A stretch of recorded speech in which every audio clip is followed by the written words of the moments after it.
Well, a very interesting note, note that is keenly anticipated by one and all, the greed and fear note written by Wood of Jefferies. Remember, Wood for the past year, in fact more than a year, has been actually very upbeat as far as the recovery of the economy is concerned. For a very long time, he has been advocating the pro-cyclical trade, which basically means he continues to like companies that will recover as far as the economy recovers, and also tied up to the industrial recovery, which is why he likes the heavy engineering groups, the core industrial production companies, and which is what has actually worked extremely well as far as his investing theory is concerned. Now, Wood in this particular note has actually spoken quite in depth about the US jobs data that recently came in. He is saying that post this US jobs data, what could be the Fed moves in terms of tapering. He also talks about the course of the virus,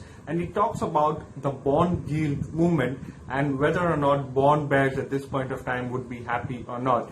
So let's have a look at what exactly he said. He said that the US payroll data has brought forward a potential tapering announcement. He's saying that the US payrolls data may bring the potential tapering announcement to the fourth quarter itself, and that is going to be something that is very interesting.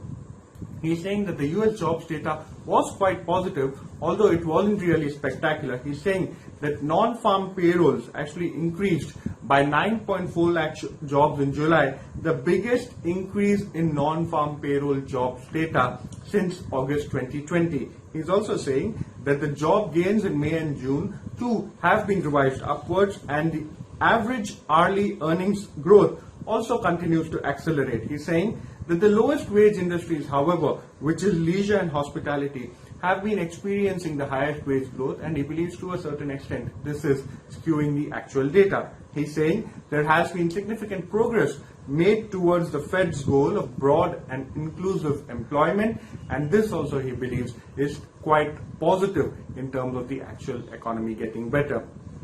He is saying that all of these above data points, in terms of jobs data, in terms of economic recovery, in terms of broad and inclusive growth, in terms of increase in earnings, increase in wages, all points to the fact that bond bears at this point of time would be quite happy. He believes that there could have been a double bottom made as far as the Treasury yield is concerned. He's saying that the bond view is certainly in line with greed and fear's pro-cyclical bias.